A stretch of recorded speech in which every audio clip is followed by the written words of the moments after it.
i7 ગુજરાતનો અવાજ। નમસ્કાર દર્શક મિત્રો, i7 ન્યૂઝ ગુજરાતીની સાથે હું છું આપની સાથે પાયલ બામભણિયા। તો જોઈએ આજના મહત્વના સમાચાર। સરા ચાંદરગઢ મંદિર ગ્રાઉન્ડ ખાતે ભાજપ દ્વારા સ્વદેશી અભિયાન નિમિત્તે સ્નેહ મિલન। નૂતન વર્ષની ઉજવણીના ભાગરૂપે 124 વિધાનસભા ધારાસભ્ય ગુજરાત વિધાનસભાના ઉપાધ્યક્ષ જેઠાભાઈ ભરવાડના અધ્યક્ષતામાં સ્નેહ સંમેલન યોજાયું।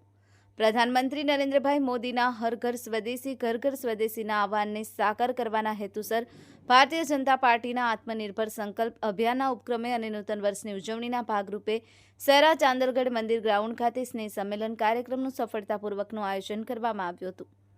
આ કાર્યક્રમમાં પંચમહાલ જિલ્લા પ્રમુખ મયંકભાઈ દેસાઈ, ભાજપના જિગ્નેશભાઈ પાઠક, તાલુકા પંચાયત પ્રમુખ પુંજીબેન ચારણ, તાલુકા પ્રમુખ ધર્મેન્દ્રભાઈ, ભાજપ નગર પ્રમુખ તેજસ શાહ, નગરપાલિકા પ્રમુખ, નગરપાલિકા બોર્ડના સભ્યો, જિલ્લા પંચાયતના સભ્યો, સરપંચો, સંગઠનના પદાધિકારીઓ, વરિષ્ઠ આગેવાનો, સ્થાનિક નગરસેવકો તેમજ વિશાળ સંખ્યામાં પક્ષના કાર્યકર્તાઓ, સમર્થકો અને શુભેચ્છકો ઉત્સાહભેર ઉપસ્થિત રહ્યા હતા।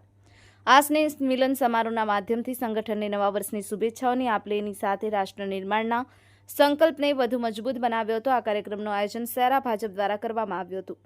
Sahil Shaikh, i7 news Gujarati, Panchmahal.